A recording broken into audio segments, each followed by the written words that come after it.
Idea ছিল না, আমরা ক্লায়েন্টদেরকে আইডিয়া দিচ্ছি এই ফ্যানগুলো এইভাবে ইউজ করা যায়। আচ্ছা। হ্যাঁ, তখন ইউজ কম হতো, এখন তো ব্যাপক হারে ইউজ হচ্ছে। আচ্ছা। হ্যাঁ, আপনার যে ঘরের যা খামারের একটা সাইড আছে, এই সাইডে বসাবেন, যে কোনো জায়গায় বসান, বাদ বাকি আপনার বেড়া চলতেছে, এর মধ্যে পানি দিবেন। কি হলো, এখানে কিন্তু ঠান্ডা হয়ে গেল। এইবার এই পাশ থেকে ভিতরে যে বাতাস আছে, গরম বাতাস বেরকে নিল। এখানে যে 1000 স্কোয়ার ফিটের জন্য আপনি 22,000 একটা ফ্যান লাগবে।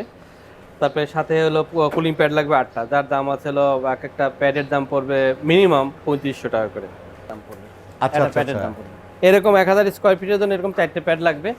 দ্যাট মিনস হচ্ছে 12,000 টাকা, আপনার 20,000 টাকার মধ্যে আপনার একটা ফ্রেম হয়ে যাবে। 20 আর হয়ে গেল ধরেন 22 22, তাহলে কত হলো? 20 বাই 42 42,000 সেটা ওকে। 42,000 টাকা। দর্শক, গরমের কারণে আপনার খামার, গরুর খামার বা মুরগি খামারে যারা গরুর দুধ কম পাচ্ছেন, মুরগি বাড়তেছে না, সাধারণত দেখেন একটা অ্যাডজাস্ট ফ্যান হতে পারে আপনার খামারের এসির মতো বাতাস, পাশাপাশি হতে পারে আপনার খামারের প্রফিট। দেখতে থাকেন আজকে আপনাদেরকে এই অ্যাডজাস্ট ফ্যান আপনারা কীভাবে ব্যবহার করবেন, কোথায় পাবেন, আপনার কোন খামারের জন্য কতটুকু লাগবে, কি সাইজ লাগবে, আজকে আমরা এ টু জেড দেখাবো। দয়া করে স্কিপ করবেন না, যারা খামারে প্রফিট করতে চাচ্ছেন তারা আজকে আমার সাথে থাকেন। এই মালটা যাবে তো লক্ষ্মীপুরে। হ্যাঁ, এই মালটা লক্ষ্মীপুরে যাবে। এই মালটা যাবে হচ্ছে কুড়িগ্রাম। হ্যাঁ, আর এটা নওগাঁতে পাঠাইছি। আসসালামু আলাইকুম ভাই। ওয়ালাইকুম আসসালাম ভাই, ভালো আছেন? এই তো আলহামদুলিল্লাহ। কি লোকজন কি করতেছেন সব? ওই বিভিন্ন জায়গায় ডেলিভারি যাচ্ছে তো ওইদের বোঝাচ্ছি কোন মাল কোথায় দিতে হবে। ও, তার মানে আপনি ডেলিভারি দেওয়ার সময় নিজে হাতে মোটামুটি বুঝে দেন? মোটামুটি বোঝায় দেই। আর এগুলো কি চেক টেক করে দেন? অবশ্যই অবশ্যই। এরপরে আমি দেখাই দিলাম কোন কোন মাল যাবে, এরা পরে লাইন দিয়ে চেক করে তারপরে পাঠাবে একবার। তাহলে আমাকে একটু সময় দেন। ওকে, শিওর, প্লিজ। এগুলো সাদা রাখছেন মানে? এগুলো সাজানো রাখা হয়েছিল, বিভিন্ন ধরনের কাস্টমার আছে তো, প্রতিনিয়ত ক্লায়েন্ট আসতেছে, তাদের দেখানোর জন্য আসলে এগুলো সাজানো রাখা হয়। তারা আসে দেখে, তারা টেস্ট করে, তারপরে তারা মালগুলো নেয়। তারপর ছোট থেকে বড় পর্যন্ত? ছোট থেকে বড় পর্যন্ত সবগুলো থাকে আর কি। যে যেমন চায়, যে যেমন চায়। যার ছোট রুম আছে, হ্যাঁ হ্যাঁ, ছোট খামার যারা আছে সে, বড় খামার যাদের তাই, সব আছে। সব তারা দেখে শুনে নেয়। তারপরে কোনো পরামর্শ থাকলে তারা আলাপ করে পরামর্শ দেয়। আপনি ব্যবসা বাস চলতেছে কত দাও? ব্যবসার বয়স চলতেছে 17 বছর প্লাস।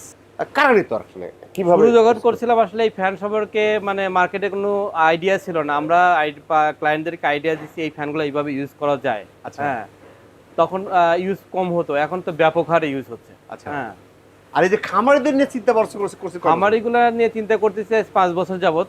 তারা খামারিদের কাছে বিক্রি করছে 5 বছর ধরে। তারা নিচ্ছে, প্রথমে আমরা ইন্ডাস্ট্রিয়াল সেক্টরে বিক্রি করতাম, ফ্যাক্টরি সেক্টরে বিক্রি করতাম। আচ্ছা। আর যেহেতু গরম বাংলাদেশে অনেক বেশি, মুরগির হিট স্ট্রোক হয় এবং বিভিন্ন কারণে মুরগিগুলো ভাইরাস জনিত কারণে মারা যায়। হ্যাঁ, তো ওই জন্য আসলে এই ফ্যানগুলা নিয়ে চিন্তা করা। আর এই ফ্যানগুলা বেসিক্যালি কিন্তু পোল্ট্রি ফ্যান। এই ফ্যানগুলা বাইরের দেশে পোল্ট্রিতে ইউজ হয়। আচ্ছা আচ্ছা আচ্ছা। হ্যাঁ, পোল্ট্রিতে কুলি এক পাশে প্যাড থাকে, এক পাশে ফ্যান থাকে, কুলি কন্ট্রোল সেট করে এটা ইউজ করা হয়। আচ্ছা। আমরা কিন্তু এই মেইনলি চিন্তা ভাবনাটা কেমন করে আসে মাথায় ভাই বলেন? আপনি তো প্রথমে যখন আপনি ইম্পোর্ট করেন তখন তো আপনি করছিলেন গার্মেন্টস আলাদার জন্য। হ্যাঁ হ্যাঁ, পরে কেন মাথায় আসলো চিন্তাটা? চিন্তা এই ফ্যান আসলে এখন তো সবার প্রযুক্তির সাথে নির্ভরশীল। একটা ক্লায়েন্ট আসলে আমাকে কল করছিল এইভাবে, ভাই আপনাদের কাছে মুরগির খামারের ফ্যানগুলো আছে কিনা। তো আমি বললাম হ্যাঁ আমাদের কাছে এই ধরনের ফ্যানগুলো আছে, কিন্তু তাদের দরকার হচ্ছে সিঙ্গেল ফেজের ফ্যান, বাসাবাড়ি লাইনের ফ্যান। তখন আমি এটা নিয়ে সিরিয়াসলি চিন্তা করি এবং তাদের জন্য এই সিঙ্গেল ফেজের বাসাবাড়ি লাইনের যে ফ্যানগুলো চলে ওই মোটর সহ এই ফ্যানগুলো নিয়ে আসি। আমরা কিন্তু ভিতরে আছি, ঠান্ডা জমে যাচ্ছি, আদৌ কিন্তু জমে যাচ্ছি না। দেখ সিস্টেম ভাই, এমন একটা সিস্টেম আছে, আমরা যারা খামারি আছি, যারা গরু খামার বলি বা মুরগি খামারে, দেখেন সিস্টেমটা লাগে, সিস্টেমটা দেখেন, সিস্টেম আমাদের বুঝবেন না। ভাই আমি বুঝছি, ভাই আমাকে বুঝাইছি, আমি আপনাদের বুঝাচ্ছি। দেখেন এইখানে আপনার যে ঘরের যা খামারের একটা সাইড আছে, এই সাইডে বসাবেন, যে কোনো জায়গায় বসান, বাদ বাকি আপনার বেড়া চলতেছে, এর মধ্যে পানি দিবেন। কি হলো, এখানে কিন্তু ঠান্ডা হয়ে গেল। এইবার এই পাশ থেকে ভিতরে যে বাতাস আছে, গরম বাতাস বেরকে নিল। এটা তো আপনার প্রজেক্ট। এইটা প্রজেক্ট। হ্যাঁ জি। এইবার আপনি বলেন, এই যে আপনি যে কাঁচামালগুলো দিচ্ছেন, যেটা কি বলে আপনাদের ভাষায় কুলিং প্যাড, যেটা ভিতরে আছে, এটা লাস্টিং কেমন? এটা লাস্টিং হচ্ছিল 4 বছর, মিনিমাম 4 বছর। 4 বছর? 4 বছর। এর মধ্যে কিছু হবে না? না, এর মধ্যে কিছু হবে না। বা যদি কিছু হয় আপনার কাছে আছে তো অ্যাভেলেবল? আমাদের কাছে অ্যাভেলেবল আছে। পুরোটাই তো দেখতেছেন, এই পুরোটাই হচ্ছে কুলিং প্যাড। কয়টা সাইজ হয় এটা ডিপেন্ডস করে আপনার হচ্ছে ফ্লোরের সাইজটা কত বড়, একটা আপনার পোল্ট্রি শেডের কত বড় সাইজ। আচ্ছা আচ্ছা আচ্ছা। আপনার সাইজের উপর নির্ভর করে আপনি প্যাড সিলেকশন করতে হয়, ফ্যান সিলেকশন করতে হয়। আচ্ছা, তার মানে আপনি যে কোনো সাইজ হলে আপনি রিকমেন্ড করে দিতে পারবেন। তারপর এটা হলো cooling system. Cooling system. Fine. Farm মুরগির ফার্মে 3টা সাইজের ফ্যান সবচেয়ে বেশি চলে। একটা আচ্ছা, হচ্ছে 54 ইঞ্চি 4.5 ফিট বাই 4.5 ফিট। কোনটা সেটা? সেটা এটা হলো 54 ইঞ্চি। আচ্ছা আচ্ছা আচ্ছা। 4.5 ফিট 4.5 ফিট। এটা ফ্যানের পিছনতে দেখলে আপনি এইভাবে দেখতে পারবেন, মোটর আছে, ফ্যানের পাখা আছে। আর সামনের সাইডে, হ্যাঁ, আর সামনের সাইডটা দেখলে আপনি এইভাবে দেখতে পারবেন। আচ্ছা, এটা হলো আচ্ছা। সামনের সাইড, এখান থেকে বাতাসটা বের হয়। আচ্ছা। যখন ফ্যানটা চলবে তখন ফাটাটা এইভাবে খোলা থাকবে, আচ্ছা। আর যখন ফ্যানটা বন্ধ হবে তখন অটোমেটিক শাটারটা পড়ে যাবে। আচ্ছা আচ্ছা। এটা সেফটি। আর সেকেন্ড যে প্রপেলার ফ্যান, ওটা কতটুকু জায়গার মধ্যে মনে করেন মালিক তাও? এটা ধরেন হচ্ছে হলো 1500 স্কয়ার ফিটের জন্য এই ফ্যানটা ইউজ করা হয়। আচ্ছা আচ্ছা 1500 স্কয়ার ফিট। 1500 square feet. আচ্ছা আচ্ছা। হ্যাঁ, কম বেশি 300-400 হতে পারে। আচ্ছা আচ্ছা। হ্যাঁ। আর এই ফ্যানটা হচ্ছে হলো 48 ইঞ্চি ফ্যান। এটা পিছনতে দেখলে এরকম, আর সামনেতে দেখলে এরকম। এটা 4 feet by 4 feet fan, 48 inch fan. আচ্ছা। এটা খুব মানে পপুলার একটা ফ্যান। এটা যেখানে 2000 স্কয়ার ফিটের লাগে দুইটা। এটা মেইনলি 1000 থেকে 1200 স্কয়ার ফিটের জন্য একটা ফ্যান সবচেয়ে ভালো কাজ করে। তারপর এটার মোটর হচ্ছে 1.1 কিলোওয়াট সিঙ্গেল ফেজের মোটর। আচ্ছা আচ্ছা আচ্ছা। তারপরে আছে 36 ইঞ্চি ফ্যান। আচ্ছা। এটা আপনার হচ্ছে 300 থেকে 400 কিংবা 600 পর্যন্ত একটা কোন স্কয়ার ফিট আচ্ছা। কোনো একটা জায়গা হলে এই ফ্যানটা খুব ভালো কাজ করবে। এই ফ্যানটা ধরেন হচ্ছে হলো আপনার মুরগির ফার্মে, ছোট ছোট মুরগির ফার্মে এই ফ্যানটা ইউজ হয়। হ্যাঁ। আর এগুলো সব কি? এগুলো তো অনেকগুলো। এগুলো বিভিন্ন সাইজের ফ্যান, আপনার ছোট জায়গা নির্ভর করে, বড় জায়গা নির্ভর করে এই করা হয়। আর এগুলো সবচেয়ে বড় বড় ফ্যান, সবচেয়ে বড়। একটা সুন্দর ভিউ আসবে। সিঙ্গেল ফেজের ফ্যান, একটা 3 ফেজের ফ্যান, দুইটা। তার মানে এটা হলো আপনার 220 লাইনে চলবে, ইন্ডাস্ট্রিয়াল লাইনে চলবে, যে যেমন চায় 440 লাইনে চলবে, যে যেমন চায় আর কি। দর্শক, এরপর কিন্তু দাম বলবো আমরা কোনটা কত বাজেট। আর এছাড়াও এবং মুরগির হচ্ছে হলো রোগ বালাই কম হয়, বাইরের কোন দূষিত বাতাস ঢুকতে পারে না, ফ্রেশ অ্যান্ড কুল বাতাসটা ভিতরে ঢুকবে এবং মুরগি আরামে থাকবে। এবং আপনার কুলিং সিস্টেম করলে আপনাকে মানে প্রতিটা মুরগি থেকে আপনি 400 থেকে 500 গ্রাম মুরগির ওয়েট বেড়ে যাবে। ভাই, এবার কিন্তু আমি দর্শকদের বারবার বলতেছি যে বাজেট, আসলে এগুলো বাজেট কেমন, একটু আসলে এত তো বলার সময় এটা আপনি একটা আইডিয়া দেন। এটা বাজেট কেমন ধরেন হচ্ছে হলো এটা আসলে বসে আপনাকে বাজেটটা দিলে ভালো হতো। তারপর আপনার ধরেন 2000 স্কয়ার ফিটের জন্য আপনার বাজেট পড়ে প্রায় 1 লাখ থেকে 1,20,000 টাকার মধ্যে বাজেট। সবচেয়ে কম কতটুকু করা যায়? সবচেয়ে কম আপনার হচ্ছে হলো ধরেন 1000 স্কয়ার ফিট করা যায়। 1000 করা যায়? 1000 স্কয়ার ফিট। তার মানে 1000, আমরা যদি দর্শক আমরা কিন্তু মনে করি 1000 পিস পাচ্ছ যদি মুরগি যারা পালন করেন, আমরা জানি যে একটা স্কয়ার ফিটে একটা মুরগি আমরা ধরি। তারপরে 1000 মুরগি যারা পালন করে তাদের জন্য আপনাদের ব্যবস্থা আছে। তাদের জন্য ব্যবস্থা। তাতে এরকম প্রাইস কেমন হবে এটাগুলা? তাদের জন্য ধরেন একটা ফ্যানের দাম হচ্ছে হলো দর্শক আমি একটু বলে নিই আগে, কারণ এগুলো তো আপ ডাউন করে মনে রাখেন। উনি যারা বলতেছে জাস্ট আমার জোরপূর্বক বলতেছে, আপনারা যারা নেবেন ওনার নাম্বার দেখেন স্ক্রিনে দেওয়া আছে, ডেসক্রিপশনে দেওয়া আছে, আপনারা নাম্বারটা কিন্তু বলে নেবেন, কারণ এটা কিন্তু ভিডিও একদিনের জন্য না। এই দেখা যায় ভিডিওটা 5 বছর হয়ে গেছে, আপনি শেয়ার পাবেন তা কিন্তু ওনাকে রিং করে কিন্তু তারপর একটা আইডিয়া দিচ্ছি আমরা। ধরেন একটা ফ্যানের দাম 20 থেকে 22,000 টাকা, 25,000 টাকা ফ্যান আছে। ধরেন এখানে যে 1000 স্কয়ার ফিটের জন্য আপনি 22,000 একটা ফ্যান লাগবে। তারপরে সাথে হলো কুলিং প্যাড লাগবে 8টা, যার দাম আছে হলো এক একটা প্যাডের দাম পড়বে মিনিমাম 3500 টাকা করে।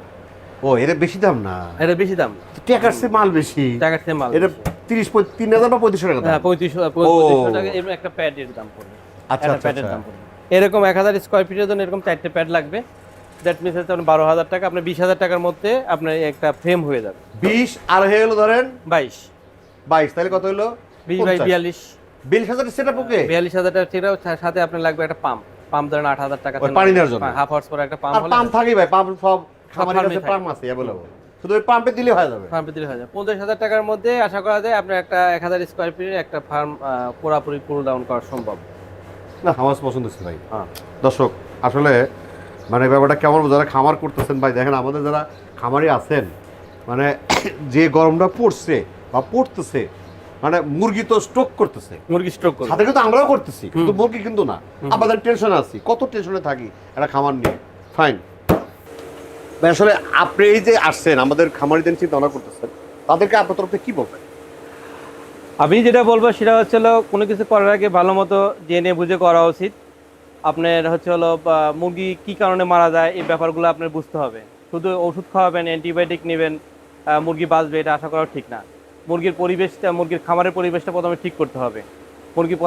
খামারের পরিবেশটা ঠিক করার জন্য খামার কীভাবে তৈরি করতে হয় এভাবে জানতে হবে, এবং কুলিং সিস্টেম ঠিক মতো লাগাতে হবে। আপনার 2000 স্কয়ার ফিটের জন্য যে একটা ফ্যান, আপনার যদি ছোটো একটা খামার থাকে, আপনার 2000 স্কয়ার ফিট থাকে কিংবা 1500 স্কয়ার ফিট থাকে, ওইখানে একটা ফ্যান আপনি ইউজ করে দেখেন, আপনার মুরগির কখনো হিট স্ট্রোক হবে না, মুরগির রোগ বালাই সবচেয়ে মানে 0% চলে আসবে, আপনার মুরগি হেলদি থাকবে এবং আপনার প্রোডাক্টিভিটি অনেক বেড়ে যাবে। অনেক ঝামেলা থাকে, এই ঝামেলা থেকে মানে পরিত্রাণ পাওয়ার জন্য আপনাকে অবশ্যই পরিবেশ উন্নয়ন করতে হবে, যেটা এই ফ্যানের বিকল্প নাই। ফ্যান আপনাকে এক্সস্ট ফ্যান লাগাতেই হবে। গরু খামারে কি থাকে, গোবর থেকে যে পরিমাণে অ্যামোনিয়া গ্যাস হয়, ওই অ্যামোনিয়া গ্যাস গরুর আবার নাক দিয়ে পিক হয়, গরুগুলা শুকায় যায়, দেখা যায় মাঝে মাঝে গরু হার্ট স্ট্রোক করে মারা যাচ্ছে। আপনার 3-4 লাখ টাকা গরু, হ্যাঁ 3-4 লাখ টাকা গরু বড় হয়েছে, কোরবানি ঈদে বিক্রি করবেন, বিক্রি করার আগের দিন মারা গেছে because of ammonia gas. Ammonia গ্যাসটা ভিতরে ঢোকে, হিট স্ট্রোক হয়, মারা যায়। আপনাকে যে কোনো মুরগির খামার, ডেইরি ফার্ম, গরুর ফার্ম, ছাগলের ফার্ম, যে কোনো জায়গায় হোক আপনার হচ্ছে পরিবেশটাকে ইনশিওর করতে হবে। মানে আপনাকে তাকে একটা খুব কমফোর্টেবল একটা পরিবেশ দিতে হবে। এছাড়াও আপনি হাজার হাজার টাকা অ্যান্টিবায়োটিকে খরচ করতেছেন, ওষুধ খাওয়াচ্ছেন। তো তার থেকে আপনি একটা ফ্যান লাগান, ওটা লাগানোর পরে একটা ফ্যান লাগান। ফ্যান যদি লাগানোর পরে আপনার কখনোই হিট স্ট্রোক হবে না। নিজের দিয়ে একটা মুরগি নিয়ে তো আপনি যেহেতু আপনি ইনভেস্ট করছেন, আপনার তো অনেক একটা টেনশন থাকে। তো এই টেনশন থেকে দূর করার জন্য আপনি যদি আপনার ফ্যান লাগালে আপনার হচ্ছে মুরগির খামার যখন ভালো থাকবে, তখন আপনার টেনশনও কম হবে। এছাড়া দেখেন, আপনাকে একটা ঘটনা বলি। গত ঈদে আমি হচ্ছে দেশের বাড়িতে গেছি। আমার ভাই, সে মানে সে নিজেই শুকায় গেছে, গ্রামের ভাই, সে নিজেই শুকায় গেছে। তার মুরগির ফার্ম আছে। কেন তো শুকাইছে কেন? পরে জানতে পারলাম তার নাকি মুরগির খামারের সবগুলা মুরগি একদিনে মারা গেছে হিট স্ট্রোকে। হ্যাঁ, তা খোঁজ নিয়ে দেখলাম তার ফার্মে কোনো ধরনের কোনো নাই, কিন্তু বলে ফ্যান নাই, কোনো কিছুই নাই। সে লাখ লাখ টাকার শুধু ওষুধ খাওয়াচ্ছে, অ্যান্টিবায়োটিক দিচ্ছে, এই করতে, ওই করতে, কাজ হচ্ছে না। তখন তাকে আমি পরামর্শ দিলাম যে তুমি ফ্যানটা লাগাও আগে, মুরগির খামারে তুমি ওষুধ পরে খাও। কারণ দেশি মুরগিগুলো চলে, ওদের তো কোনো খাওয়াতে হবে, অ্যান্টিবায়োটিক দিতে হয় না, ওরা তো এমনি চলে। কারণ ও ঘুরে ফিরে বাইরে আলো বাতাস পাচ্ছে। তোমার মুরগির খামারে কোনো ফ্যান লাগানো নাই, কি লাগানো, একটা বদ্ধ একটা জায়গায় মুরগিগুলো হাগে, ওইখান থেকে অ্যামোনিয়া গ্যাস হয়ে নাকে মুখে যায়, ওরা হিট স্ট্রোকে মারা যায়। তো মুরগির খামারের পরিবেশটাকে উন্নয়ন করলে সবকিছু সমাধান হয়। ঠিক আছে ভাই, সময় দিচ্ছেন, ভালো থাকেন। থ্যাংক ইউ ভাই। দর্শক, আসলে ভাই ভালো একটা কথা বলছে। দেখেন, আপনারা যারা হাজার হাজার টাকা খরচ করছেন জাস্ট মুরগিকে অসুস্থ থেকে বাঁচানোর জন্য বা হিট স্ট্রোক থেকে বাঁচানোর জন্য, আমি ইনশিওর করবো আপনারা যদি এরকম একটা ফ্যান আপনার খামারে লাগান, ভাই আপনার খামারও ভালো থাকবে, আপনার টেনশন মুক্ত থাকবেন, আপনার মুরগি সুস্থ থাকবে এবং আপনার প্রফিটে চলে আসবে। পরিষেবার সময় দীর্ঘমঙ্গল কামনা করে আজকের মতো শেষ করছি। আল্লাহ হাফেজ।